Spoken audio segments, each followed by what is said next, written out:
Think of a traditional fast estate car, and the image of an Audi RS4 will probably wander straight into your mind. But now, think again.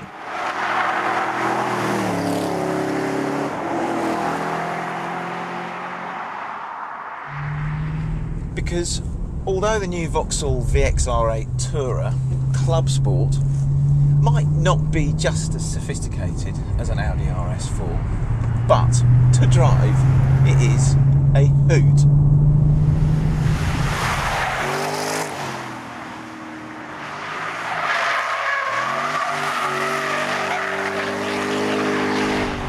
Essentially what we're talking about is a VXR8 saloon with a fair bit of real estate bolted onto the back of it.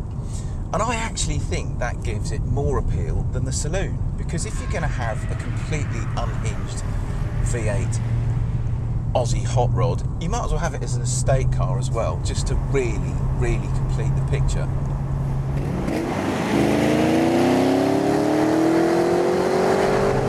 I've driven it a fair bit now and I'm not really detecting an awful lot of difference from the saloon. It doesn't feel as if there's a load more weight back there dangling around, even though obviously, as we will see, you can put the tail out on this thing at the drop of a hat. It is a tiny bit heavier. It weighs 1,831 kilograms, which is a heck of a lot. But you do have over 400 horsepower up there, courtesy of a 6.2 litre V8.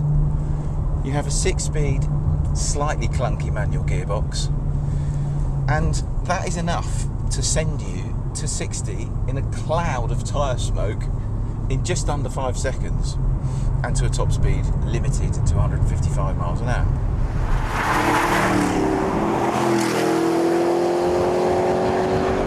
So when you look at the statistics, the Audi is more powerful. It's also a little bit lighter, and inside it's a lot more desirable. I mean, climb into the RS4 and just have a look and have a listen to how high class this feels.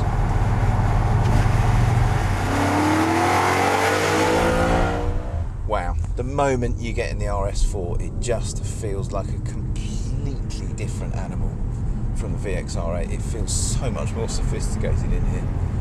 Having said that, it also feels a little bit more, well, a lot more kind of Teutonic, very German, maybe not just as characterful as the VXR8. I love the seats. They clamp you right in position, and I really like the steering wheel too. I know flat bottom wheels are all the trend nowadays, but I actually think this one just feels delightful in the hands. Instantly the RS4 feels firmer than the VXR8, even though I've got the dynamic control set in comfort. You can have comfort, you can have auto, you can have dynamic, you can have a combination of all of those things that change the parameters with the gearbox, the steering, the throttle. Probably change the wind direction if you like with this thing. The RS4 feels instantly more sporting. It actually feels quite a lot smaller than the VXR8, which just gives it this extra agility that the Vauxhall, love it, bless it, squeeze it, just doesn't have.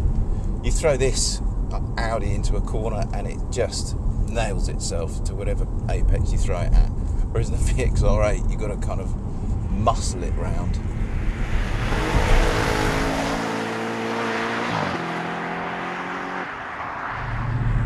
Oh, I don't know. I really do like the VXR8. It's just got a really old-fashioned kind of charm to it that the RS4, you know, it feels like a computer-controlled rocket ship after this. And if you're in the right mood though, the VXR8 is the one you'd want to be in. It's the one you want to cuddle the most. The things I love about the VXR8 are obviously its handling and the fact that it's rear-wheel drive and you can destroy its rear tyres pretty much any moment of any day around any corner. But I also really like the steering in this car. It's quite sort of chunky and meaty, but it's very honest in the feedback it gives, and you can put the front tyres just where you want to, in any corner. It's also got a really nice ride quality, this car. It's comfortable, it's fairly refined, it's very quick, and it handles really nicely. But all that is put into context when you climb into the RS4.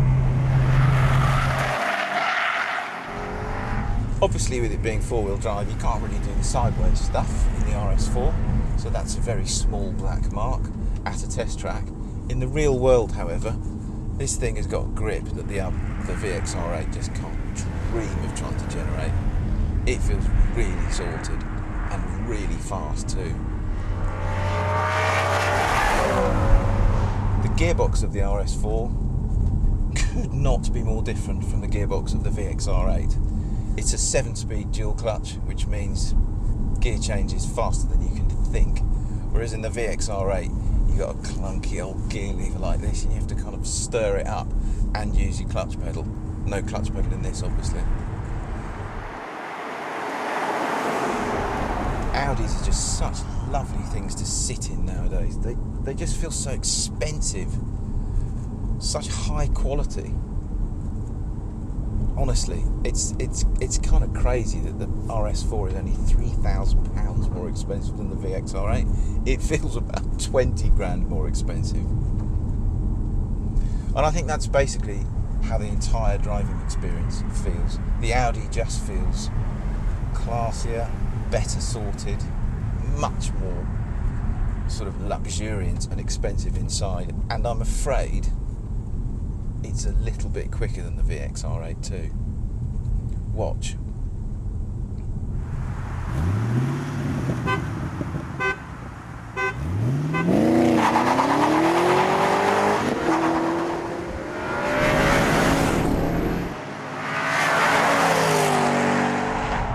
In light of which, lovely car though the VXR8 Tourer is, I'm afraid it gets beaten fairly and squarely by the RS4. But the RS4, make no mistake, is one heck of a good car. It has to be to beat a car as lovely as the VXR8.